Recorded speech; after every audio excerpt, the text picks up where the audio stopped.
महज 5 सेकंड में रेलवे का ये पुल पानी के तेज बहाव में समा गया। पानी का बहाव इतना तेज था कि अपने साथ रेलवे पुल का एक हिस्सा बहाकर ले गया। तस्वीरें हिमाचल प्रदेश के कांगड़ा की हैं। कांगड़ा घाटी रेल मार्ग पर चक्की खड्ड पर बना रेल पुल का एक पिलर टूटा और रेल लाइन उखड़ गई। नदी की रफ्तार देखकर ऐसा लग रहा है जैसे धीरे धीरे सारे पिलर पानी में बह जाएंगे। दरअसल इस पुल पर कुछ दिन पहले ही दरारें आ गई थी। एहतियातन रेलवे ने इस पुल से ट्रेन का आना जाना बंद कर दिया था। जाते जाते मॉनसून ने इस पुल को अपना शिकार बना लिया।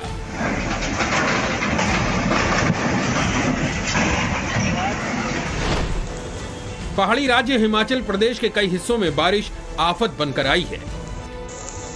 भारी बारिश के बाद पहाड़ों से बड़े बड़े चट्टान टूटकर गिर रहे हैं। हिमाचल के कुल्लू में भी पहाड़ का बड़ा हिस्सा टूटकर इस ट्रक पर आ गिरा। ध्यान से देखिए, ट्रक के ऊपर कितनी बड़ी चट्टान पड़ी हुई है और उसके अगल बगल कई छोटे बड़े टुकड़े नजर आ रहे हैं। हादसे के बाद हाईवे पर गाड़ियों की लंबी लाइन लग गई। बस में सफर कर रहे यात्रियों को कई घंटों तक इंतजार करना पड़ा। गनीमत रही कि हादसे में कोई गंभीर रूप से घायल नहीं हुआ। हिमाचल प्रदेश में भारी बारिश के कारण बहुत जान माल का नुकसान हुआ है और मुझे इस बात को लेकर के बहुत दुख है कि बहुत सारे लोगों की जान गई है। अभी तक जो सूचना मिली है, हिमाचल प्रदेश में पिछले कल से आज तक 15 लोगों की जान इस बरसात के कारण, बारिश के कारण हुई है। कांगड़ा में भी और मंडी के और क्षेत्र में, कुल्लू में और शिमला डिस्ट्रिक्ट में बहुत बड़ा नुकसान हुआ है। खासतौर से सड़कों का नुकसान बहुत ज्यादा हुआ है। सड़कें बहुत डैमेज हुई हैं। दरकते पहाड़ ने शिमला में भी कहर बरपाया है। पहाड़ का 6 फीट ऊंचा टुकड़ा सीधे इस पेट्रोल पंप पर आकर गिरा। इस हादसे के कारण पेट्रोल पंप पर खड़ी 3 गाड़ियां चकनाचूर हो गई। अरे अभी आया पत्थर ऊपर से नीचे, अभी ये आया पर पत्थर अभी देखो साइड में। पत्थर के अटैक से पेट्रोल टैंकर का ऊपरी हिस्सा पिचक गया। पेट्रोल पंप वाली मशीन टूटकर जमीन पर आ गई। पत्थर के प्रहार से ये मिनी टेम्पो भी आधा पलट गया। हादसे में किसी की जान नहीं गई, वरना अगर ये पहाड़ का टुकड़ा सीधे किसी कार पर गिरता तो उसके अंदर बैठे इंसान की क्या हालत होती अंदाजा लगा सकते हैं।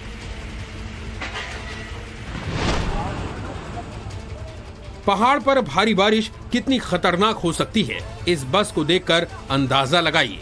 हिमाचल प्रदेश के डलहौजी से पठानकोट जा रही बस सड़क के किनारे लटक गई। बस किसी भी वक्त खाई में गिर सकती है। बारिश के कारण इस सड़क पर अचानक से बड़ा सा गड्ढा बन गया और बस खाई की ओर लटक गई। जिस वक्त हादसा हुआ बस में 35 लोग सवार थे। गनीमत यह थी कि हादसे में किसी की जान नहीं गई।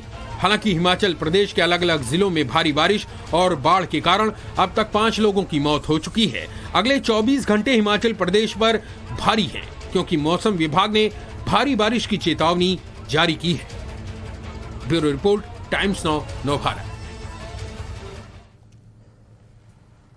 तो आपने हिमाचल प्रदेश की तस्वीर देखी, अब आपको उत्तराखंड की तस्वीरें दिखाते हैं। यहाँ पर देहरादून में भारी तबाही आई है।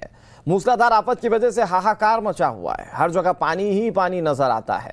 देहरादून में अब ऐसा लग रहा है जैसे टपकेश्वर महादेव पानी के प्रहार के आगे मजबूर हैं। आलम यह है कि पानी के आगे इंसान, भगवान, सब कुछ बेबस नजर आता है। बजरंगबली के सामने बाढ़ भयंकर। टपकेश्वर महादेव मंदिर में जल तांडव। पानी की ये डराने वाली तस्वीर देहरादून की है। तमसा नदी की तेज धार बेहद डरावनी है। भारी बारिश के बाद टपकेश्वर महादेव मंदिर के बाहर पानी ने तांडव मचा दिया। देखिए इन डरावनी लहरों को। उफान पर बह रही तमसा नदी में मंदिर का भी आधा हिस्सा डूब गया है।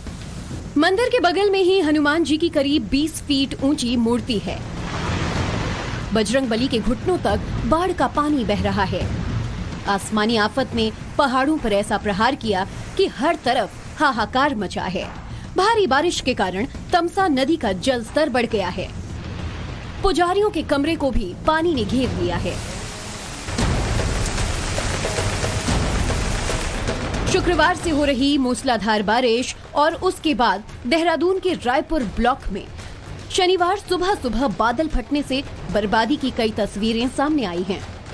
देहरादून में बर्बादी के हालात को इस पुल को देखकर आसानी से समझा जा सकता है। देहरादून में सांग नदी पर बना पुल ही टूट गया। पुल के बीच का हिस्सा पानी के साथ बह गया और अब बीच में खाली जगह साफ दिख रहा है। पुल का करीब 50 मीटर का हिस्सा गायब है। नदी में पानी का प्रचंड बहाव देखिए। जो पाइप लटकी हुई है वो पानी के बहाव के कारण बार बार हवा में उछल रही है। ये पुल देहरादून को ऋषिकेश से जोड़ता था। हम इस वक्त देहरादून की सौंग नदी पर हैं, जहां पर मैं आपको दिखाऊंगा कि बारिश के मंजर से बारिश का किस तरह का तबाही आई है। बारिश के मंजर ने ये पुल का पूरा हिस्सा, ये देखिए मैं आगे नहीं जा सकता। सांग नदी पर बने इस पुल में बड़ी बड़ी दरारें आ चुकी हैं, जिसके बाद अब पूरा पुल खतरनाक हो चुका है। देहरादून में टाइम्स नाउ नवभारत संवाददाता अभिषेक सिन्हा ने कई इलाकों में जाकर बाढ़ और फ्लैश फ्लड का जायजा लिया। देखिए किस कदर गाड़ियां, देखिए कैसे ये कारें पानी के बहाव में फंसी हुई हैं। घर के आगे से नदी बहती हुई जा रही है। देहरादून के मालदेवता इलाके में सांग नदी का पानी रिहायशी इलाकों में घुस चुका है। यहाँ पर कई रिजॉर्ट्स और होटल्स थे जो अब पानी से घिर चुके हैं। हम देहरादून के उस रिजॉर्ट में हैं जहां कभी यात्रियों से गुलजार रहता था। आज जो सिचुएशन है, जो 24 घंटे की बारिश के बाद जो यहाँ पे बारिश ने अपना कहर दिखाया है, तो मैं दिखाऊंगा। देखिए किस कदर गाड़ियां बह गई हैं। तकरीबन 1 दर्जन के आसपास ये गाड़ियां हैं जो यहाँ पानी के तेज बहाव से बह गई हैं। ये देखिए किस तरह से ये पानी के बहाव में ये गाड़ियां बह गई हैं। नदी के बीच में देखिए निर्माण है, जिसकी वजह से आज ये देखने को मिल रहा है कि जब पानी बरसा और पानी ने अपनी उफनती लहरों ने उसे सब लेकर बह गई है। नदी के किनारे फंसे हुए लोगों को निकाला जा रहा है और अब उन्हें सुरक्षित जगहों पर पहुंचाया जा रहा है। हम इस वक्त खड़े हैं देहरादून के उसी रिजॉर्ट के सामने। आप स्थिति देख सकते हैं, ऊपर गांव में बादल फटा है और स्थिति, पानी की स्थिति क्या है आप देख सकते हैं यहाँ पर कि घुटनों, और वहाँ पे अगर मैं बात करूँ तो और गहरा होता जा रहा है पानी। और यहाँ कुछ युवा है मेरे साथ, आप सुबह का घटनाक्रम में भी वहाँ पे थे, थोड़ा सा बताइए क्या था पूरा घटनाक्रम। सुबह से बहुत भयंकर यहाँ पर बारिश, उफान पर, नदी बिल्कुल उफान पर है। अभी तो जलस्तर थोड़ा कम हो चुका है, लेकिन सुबह से बहुत तेज यहाँ पर नदी का उफान पे थी।